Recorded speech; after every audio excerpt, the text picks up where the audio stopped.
Hi everybody, and welcome to episode 6 of Unfolded, the Harvey Maps podcast. This is the final episode of the very first season, and to finish things off, we're going to be having a look back at all the things that make Harvey Maps over the last few decades. Joining me on this episode is my colleague Pete. Hello Pete. Hi Adam. Nice Pete, to see you again. Good to see you. Welcome to the podcast chair. It's nice Comfy? to be here. Yeah, it's very Comfy? comfortable. Yes. Pete, you've been with us like decades and decades. A long time. Decades, right? So the company was founded in 77. You don't go back that far. No. Well, how far back do you go? 1989 I joined. 1989? So, this I was spring, 10. Oh gosh. I was That makes 10. me sound very old. What, about 13, 14? Something like that. So yes, 36 years this spring. And where do we even begin with that? Where did you come from? What were you doing before Harvey Maps? I spent 6 years in military survey. So I joined British Army. I tried to join the OS when I was at school. I wrote to them because I was interested in maps, interested in walking. And they just replied saying they weren't recruiting at that stage. What year was that? That was mid-70s. Oh, so we didn't even exist. So we didn't. So I couldn't. There wasn't a viable competitor to join. No, I couldn't write to Harvey Maps because they didn't exist. That's fascinating. I went off to the Lake District. Spent a couple of years in Youth Hostels Association, and then a member of my family said, "I'm sure the army have maps." I thought, oh God. Anyway, I looked into it, and branch of the Army, Royal Engineers. And how long did it take to kind of train in that? It took, after basic military training, which was a ball of laughs, the actual training, I did 2 different courses to learn cartography. Right. So I was a cartographic technician, and I was in 4-2 Survey Engineer Regiment. Okay. And is there anything that you can remember learning then that we still do now? Or has it like all slightly changed? We'll come on to that. I'm jumping ahead. No, it's an interesting thing. There was one thing that I certainly remember very, very well. I spent 6 months in Belize. Oh, right. As the force surveyor. I was the only cartographer, so I was sort of taken out of my comfort zone. I was in charge. One of my roles was being in charge of the map store. And we were in Belize because we were there to help the Belize government and the Belize army protect themselves from Guatemala, which still believed that they had disputed the boundary. So anyway, I was woken up about 2 o'clock in the morning saying, we need the cartographer, we need the map. There's a Guatemala Air Force have fired on a British naval warship that they believed had crossed into their borders. We need a map showing the border, the international border. But why? And I said, well, I don't know if I'll have one of those anyway. So that taught me that a line on a map can if it's in the wrong place can cause big problems. God, we don't have those kind of cartographic dilemmas, maybe, or we have cartographic dilemmas. We don't necessarily have the urgency around it. But anyway, that all calmed down, fortunately, and avoided that.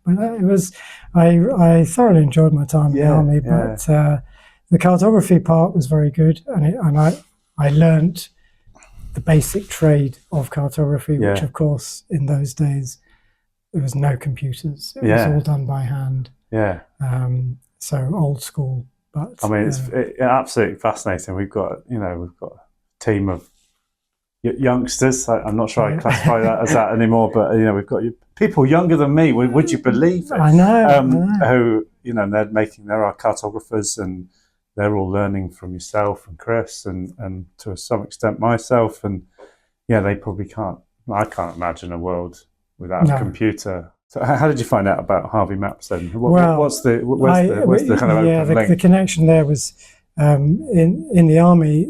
I was taught orienteering. I was a good runner, and I thought, oh, this would be good. And Yeah. orienteering in the army was classed as military training. All So right, I thought, okay. this sounds good. Yeah. I'll just get out and do some running around some forests. Much better than square bashing or... And was there a job advert? Did you respond to an advert, or how did No, you... I just wrote a letter to... I'd met Robin on a mapping course. Ah, right, okay. So I'd met Robin. I didn't know Sue, but I just sent them a letter. Yeah, this is Robin and Sue Robin Harvey, and Sue the Harvey, founders. Yeah. I just wrote a letter. I'm coming up to my 6-year point in the army. Yeah. Do you have any openings for a cartographer? And fortunately, they wrote back saying, "Well, we might do. Come up for an interview, have a chat." Yeah. Okay. And I came up. I just done a day-night event, orienteering event, the Harvester, and I was really tired. I was filthy. And Robin collected me from Dunblane Station. We came up, and I spent the night here. Had a chat. That was my interview. Had a chat. Yeah. Wow. And they said, "Yeah, you're the right person we need." Great. So, and how many people were here? And was it this building? It was this very building. Yeah. So because we've been here a long time. Right? Yeah. The interview took place in your office. Yeah. So at that time, it was only sort of Robin and Sue and a couple of others. Yeah. God. So it was. Yeah. The company would have been about 12 years old or something like that. And and what were you then brought in specifically? Because so to set the scene now, you've been part of the photogrammetry team for as long as I've known you. Yeah, and that's 15 years. 15 years is how long I've known you, I think. Yeah. Well, before that, I came as a cartographer. I wasn't I learned cartography, not photogrammetry. Yeah. So I came, and because everything was still being done by hand, they needed somebody that could do all the hand drawing stuff, and I was the ideal guy. We need to talk about and I was and so that's what I did, and I basically was a cartographer in the old drawing office. Yeah. Oh God, I remember that old drawing. That was freezing. It was freezing in the winter and a bit hot in the summer. Basically, an attic room with a hole in the window and a really dodgy heater, which was controlled by a teaspoon. We'll save that for another day. Please write in if you want to know what that's about, and we'll tell you. What did it look like? What was involved in making a map? Because it's such a... For people listening, even for people we work with, it's so hard to imagine how you create this item without a computer. Well, without a computer, the big plotting machine that we're looking at, that would have created traces that Robin would have plotted. So it would have been a pantograph out the side and a little pen. So every time he moved and saw what he was capturing in the photos, it would draw a line. So we would have a line, a whole sheet of pencil-drawn contours, which I would then take that bit of film upstairs on the light table, light coming through, punch some register holes in it, put some scribing material over it, and then I would then redraw all those lines with a scribing tripod, which had different thicknesses of nib. So that's how we got...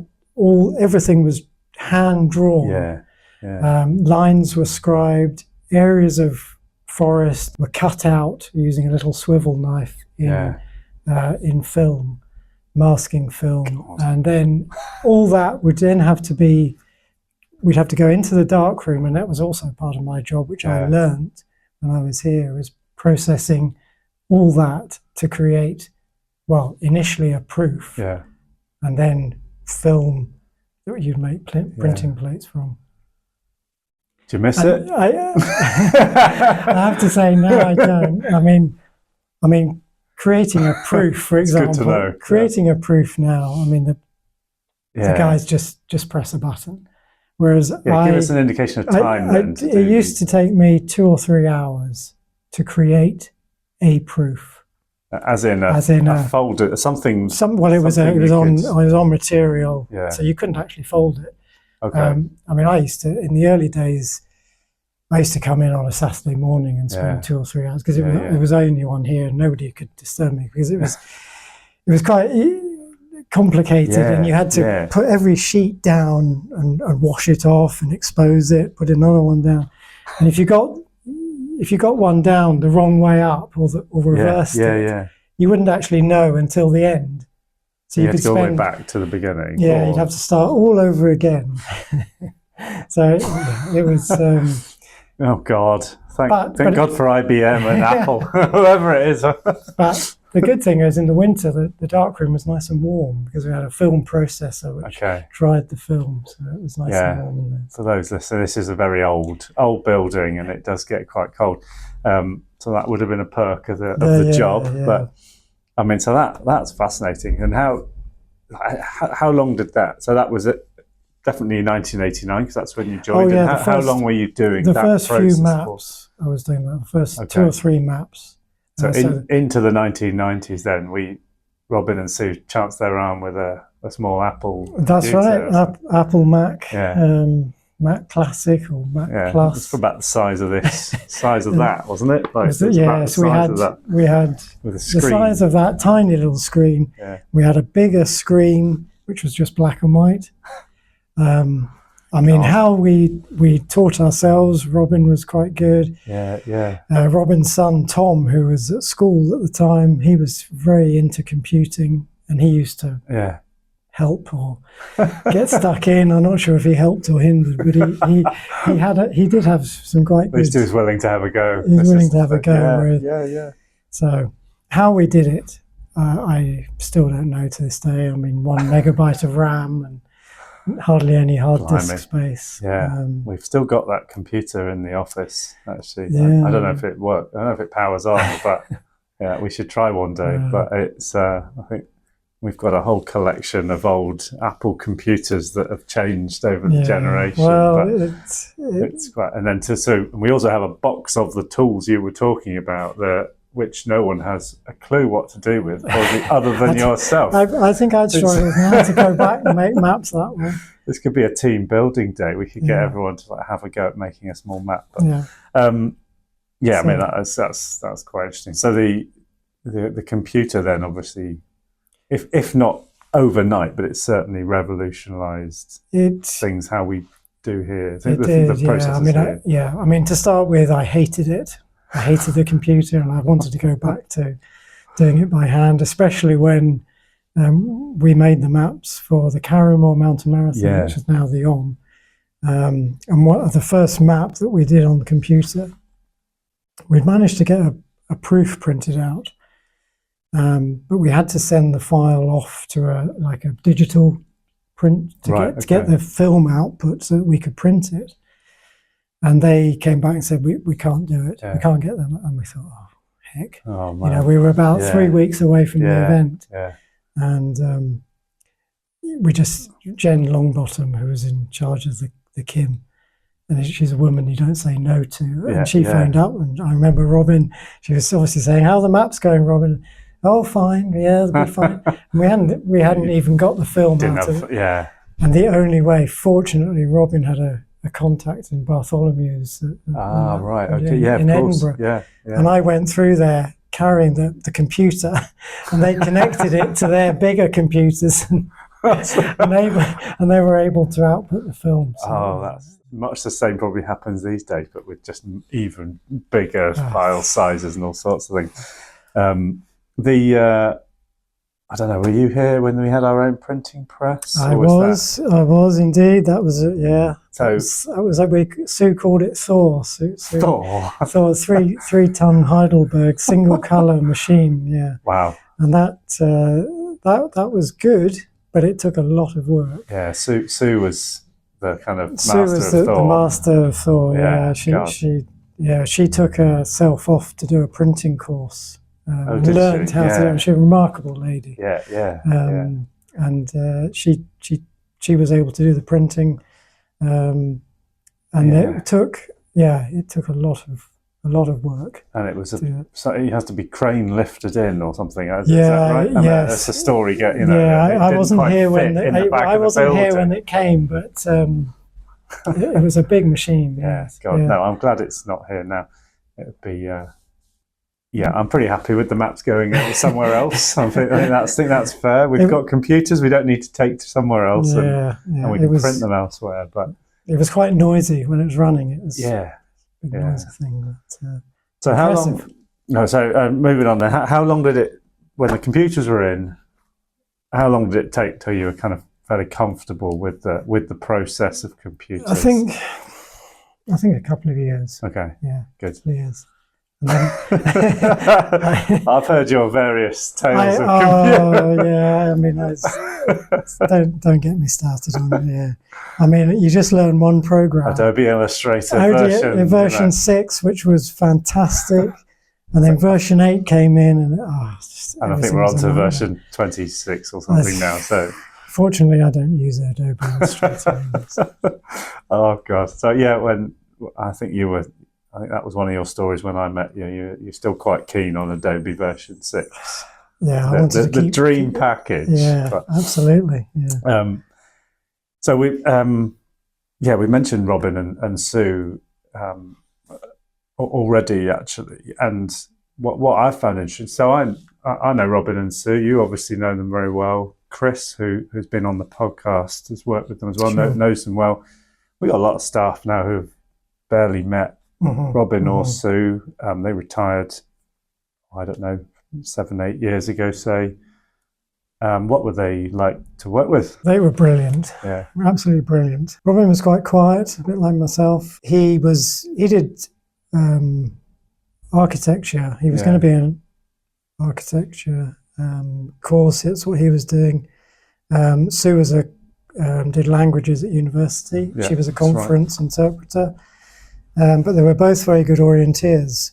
Sue especially. She was the UK champion in 1972, I think. And she competed for Great Britain in the World Championships. And so they were quite well known in orienteering circles.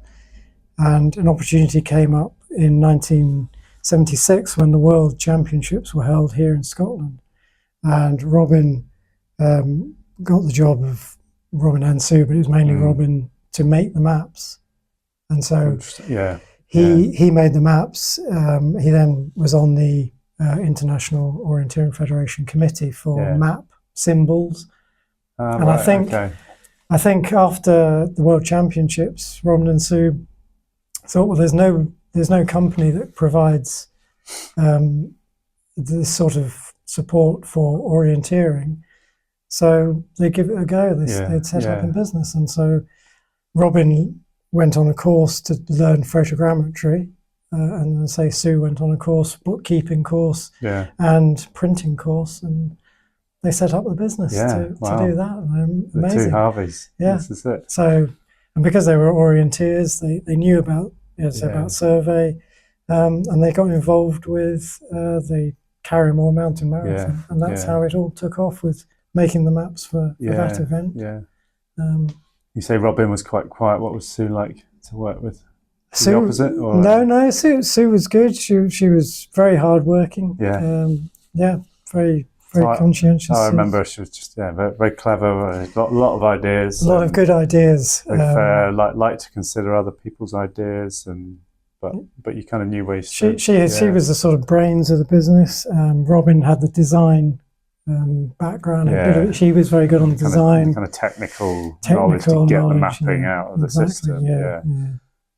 No, I mean, I remember having my interview here with Sue and Robin, and you might have been in that interview as well. I can't remember. I think I do. I certainly asked you something. I probably asked you if you could cook. Someone asked me if I could cook. That's my story. I had my whole portfolio of maps, and all of a sudden, I think Sue or yourself said, "So Adam, can you cook?"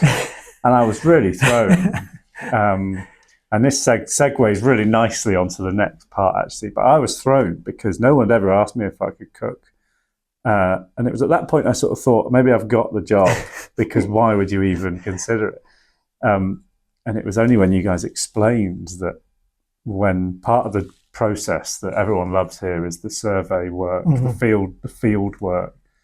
It's hard work checking the map data is correct before we publish, but it's fun. You get to visit these places that we create mapping for. So to be asked if I could cook, I found out within a couple of weeks of joining. And I realised that you couldn't cook, but you could peel potatoes. Oh, it's good. And you've been peeling potatoes for about, for as long as I've known you. I mean, that's unfair. You probably can cook. Not very well. I can do a little bit, but no. You peel potatoes. Yes, I just got on to I did a bit of cooking, and Chris did most of the cooking. Chris was the master. Yeah. And I'm sure various incumbents of my role beforehand and since have taken over various aspects of peeling potatoes and so on. No, I knew Chris was Chris. When we went to Neustadt, we went and you had to go on a little boat that takes you across to Neustadt. Oh, yeah, I've seen those photos. And I thought, Chris said, "Yeah, I'll do the cooking." I thought, "This is great." And he had all his cooking spices with him and all his herbs. And I thought, "Oh, this guy, this is something. Yeah, he knows what he's doing." Yeah. So, okay, let's talk about some survey work and things. So, you spend your days creating the data. The cartographers, hopefully people have been watching the episodes, they're up to speed on how it all works now. The bit right at the end is when we take the data. Take the data, the base map, and we go to the area that we've created. You mentioned Neustadt. When I joined, my first map was, I think we were doing acid. Yes, or Sullivan Superwalker. Yeah. And so there I was, fresh up from England, within 2 weeks, popped in the back of a car and taken up to one of the most beautiful parts of the UK. But it blew my mind. There were no trees. It was just odd. But I loved it. And my first day was training with you. Yeah, we were on the hills. You were ill? Yeah, I wasn't. Remember that? Yeah, it wasn't great. We went up Canisp. Yeah. And I thought, blimey, for someone who's not doing well, I was struggling to keep up. Right? And I'll never forget it. I can almost picture the route in my head. And it was that.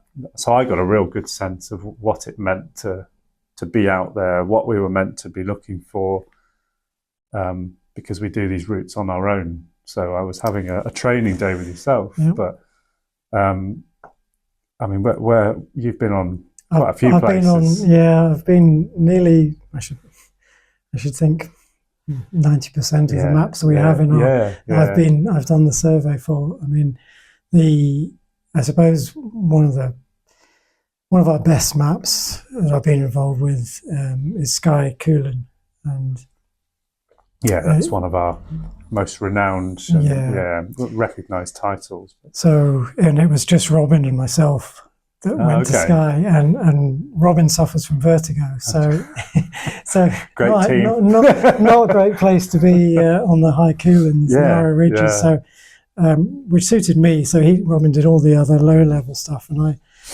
had a wonderful time on the ridge. Up on the Coolin Ridge. We did have help, but we had a bit of safety from Jerry Ackroyd, who was the team leader at that time of the Sky Mountain Rescue Team. So it was absolutely wonderful. Yeah. And what sort of things are you looking for then when you're out and about? When you're not just walking in the sunshine, are you? No, unfortunately, having a sandwich halfway along. It's not just a walk in the park. No, you're checking what we have plotted, or the photogrammetrists have plotted on the map is actually correct on the ground, and obviously any new things that have happened since the photos were taken. So you're tweaking it. So you're tweaking the map to make it as good as you can possibly be for the end user. And how do you find you're spending your days looking at the area top down, bird's eye view, capturing the data? How do you find over the years, as it compared to looking at it in 3D and walking in it? It's different as a cartographer, but it's quite different. From my point of view, I'm lucky because seeing it from the air, you get a good feeling when you're actually in the terrain. Yeah, because I imagine the aerial photos are totally different. So we can all look at a map, which is obviously top down. Yeah. But if you've had the benefit of looking at the aerial photography beforehand, does that help when you're out there? It definitely because you can helps. remember. You can remember. Yeah. You can say, "Oh, I remember plotting that," or that. I look at the hillside and think, "Yeah, that is how I plotted it." And sometimes it's, "Oh no, I didn't see that stony ground very well." maybe there was a shadow on the photos. So you get to have a second chance to make it right, and that's what we're there to do, isn't it? But, so most memorable trip, what was that? Coolin, did you say? I think memorable trip was Coolin, but we had inevitably on Skye, we had some pretty rough weather. 2 days when the mist was just down at sea level, and we couldn't see a thing, and so we extended the whole trip by an extra week. Unfortunately, we could get a cottage for another week. So you were able to kind of make the most of it. After the second day of not getting outdoors, we were getting fed up. Robin was tearing his hair out. And he said, "Right, we'll just go. We're just going to drive and see if it's better somewhere else." I mean, you literally couldn't see your hand in front of your face. He drove up the road, and drove into a sheep. I mean, fortunately, it wasn't. We were just driving very slowly. No animals were harmed in the making of this map. Animals were harmed, but and he said, "Oh no, I'm going to have to find the farmer and just tell him." Anyway, so after that, and then weather wasn't any better anywhere else, so we just went back. But you managed to get over the course of 2 weeks. Managed to do it. So, I mean, there are some. I mean, I've been on a few trips. There's definitely some funny ones. But what's the most forgettable trip you've ever been on? Like, which one would you wish you could either do again or just scratch it from history? We stupidly tried to do the survey of Connemara. Oh, okay, over in Northwest Ireland. In December, which was, I don't know why on earth we did that. There was 4 of us, and we had one of the guys was not feeling very well. We had a hire car. We went on the boat. The weather was rough. One of the other guys was seasick. We then had a whole day of driving across Ireland, and the weather was in December. The wind, the rain. I mean, we couldn't finish it, and eventually we gave up and had to go back. Well, I didn't go back. Somebody else went back. So that was a bit of a disaster. Yeah, God, that sounds like a tough one. I remember being the most forgettable bits always seem to be if you're just walking through peat bogs for kind of that's not so much fun. When someone plans you a route for the day and it's just a straight line, the quickest line to get from across some Scottish remote part. I'm sure you've stitched me off a few times. I'm stitched up a load of people. I mean, Chris especially, I think, because it was usually me that came up with the routes, and because we always have someone in charge to plan the week out and make sure we get everything covered. But because I was the most experienced hill walker, having done all the hills and whatever, all the Munros, Corbetts, Grahams, Donalds, you name it, everything. So I was deemed the one to be responsible. So I'm sure Chris has been. And it's not just planning the walk, it's trying to plan a few walks to allow you to be picked up at a certain point so someone can collect a car to drive. And then that's that day done. And, it's a bit of a jigsaw. And then you go back, peel some potatoes, eat some dinner, and do it all again. And you hope the weather's not going to be too bad. Have you had any really hairy and scary moments? Or Not too bad. I mean, I think bad weather and wind, because you've got a map board, so you've got your sheet of proof and your sheet of film, and having a map board as an A3 map board is not great in big wind. It's like a sail. On narrow ridges as well, you might need your hand to kind of balance and stuff. But we've generally been okay. Touch wood. We touch wood. But no, we have a good safety briefing beforehand. So. Yeah, good. I was going to say, that does one of the questions says, what can go wrong on survey trips? What can't go wrong? What can go wrong? What can go right? Sometimes you're in the lap of the gods. But. Well, I'll bring this up because you normally bring it up every time. One thing that went wrong to start with, day 1 of the Thames Path survey, which you and I were on. My knees are still feeling that. Yeah, so you blame me for that. That was a bit of an epic, wasn't it? Yeah. An early start. We flew down, and the plan was to walk, both sides of the Thames, from the millennium, from where does it start? Greenwich Greenwich Barrier, Thames Barriers, Barrier. yeah, Thames Barrier. So The Millennium Dome was kind of, they were still doing pathworks around we it. couldn't, yeah, no we one couldn't, signed it. Yeah, I had to get, I said, oh, we'll walk to the start, and Yeah. we couldn't get out the airport, and That's then, right, and the then big taxi rank. yeah, and then we Was the underpass underpass? of the Thames was closed, so we had to wait for the ferry. So we didn't start till Yeah. I don't know. Yeah. I was walking to Putney that day, Yeah. staying with a friend. Oh, we have little GPS recorders, don't we? And yeah.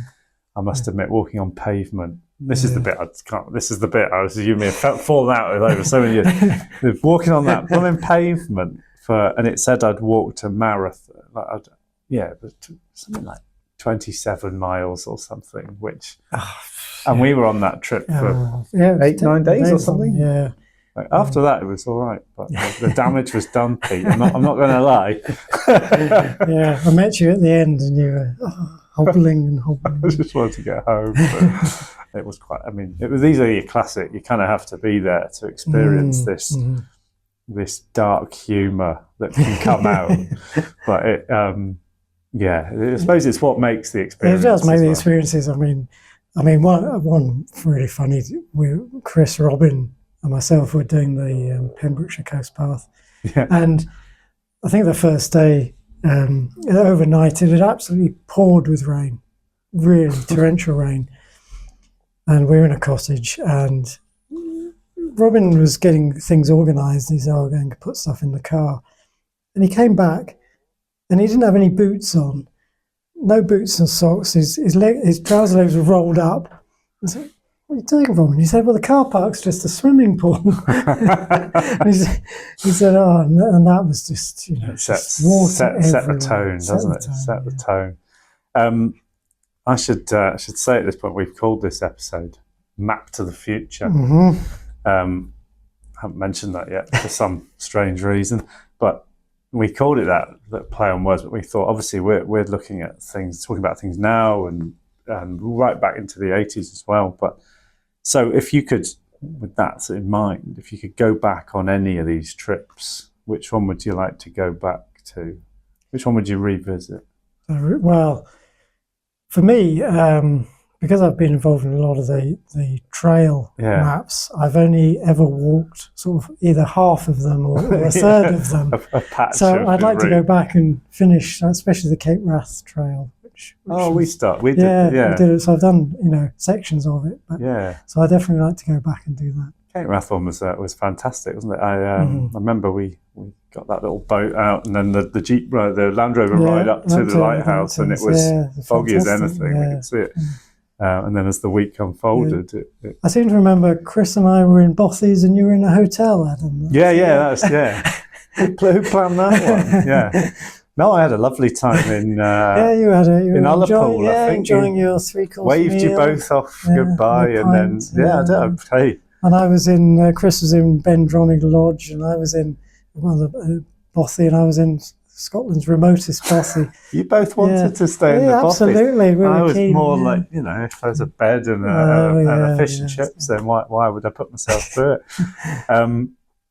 And so, of all the 36 years, then, which era of those 36 years would you like to go back and work in?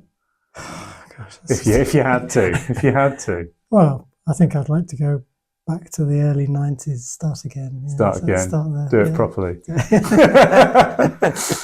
Oh, bad. Yeah. So, any thoughts on what's going to happen with apps? And, well, roll forward another 30 years. Another 30 years, I would imagine there might be, or might even already exist, a sort of foldable screen, like a thing you unroll. Yeah. So you can, instead of having a paper map, you will have a bigger rolled up version. If you can have the battery power to keep it. You roll it out, pan around with the other hand, something like that. It's so hard to know, isn't it? I mean, it'll all throw in, and it'll all add value at some part of the process. Mm-hmm.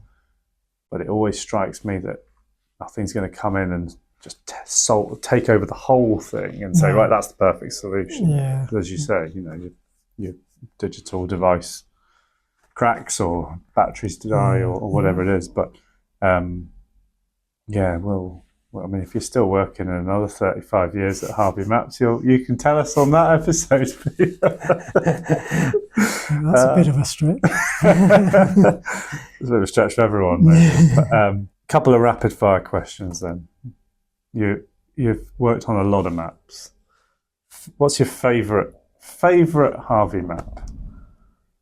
Can I have more than one? Yeah, go on then. Right. Yeah, I think you've earned the right. Sky Coolin, Cape Wrath Trail, and Knoydart. There we are. All of those, yeah, all nice Scottish titles. Some serious mountains. You obviously like the mountains. I like the mountains. You've climbed a lot of mountains. We should say that you've bagged all the Munros, which is no mean feat. Yep. If you could give someone a piece of advice starting out in the cartographic industry, I would say look at a lot of different maps, different map styles, and actually get out and actually use them, whether that's in the hills or round the streets. Just use maps, and have a good look at them. Yeah, I'd probably say the same. I mean, there's so many. Go to different countries, look at their maps, see how people use those, see how they fold them, see how they unfold them. See, all sorts of things can add up to something that is that feels better or is used better than another one. But question 3: when you go hiking, do you like to walk alone or would you like to walk with someone? I like to walk with someone, as long as they're not too noisy. It depends who it is. Yeah. We've only had that one walk together, so that's. I take the hint, Pete. I take the hint. What are the top couple of things that's kept you here? Like, what are the reasons that you've stayed at Harvey Maps? Wonderful employers. Working in a wonderful part of the country and being able to get all these hills on the doorstep. Working with a great bunch of guys and girls. Yeah. Well, you certainly made my life a lot easier when I joined Harvey Maps. Yeah, thank you. Well, no, you can, it's easy to learn from someone who knows exactly what they're doing and what they're talking about. And dragging me up Canis that day. That was a good one. So, that was fun. Thank you very much, Pete. Thanks. Great. Thanks for your time. Thank you, Adam, and thank you for taking over the roles of the reins of the company. Generation 2. We're obviously we're all owners now, employee owners, exactly. and we'll see where we go from here. But well, thank you. It's been a pleasure. That is the end of this episode, Map to the Future, and that brings us to a close on season 1 of Unfolded, the podcast of Harvey Maps. We will, of course, be lining up season 2, so keep an eye out for announcements to do with that. But thank you for joining us, and we'll see you again.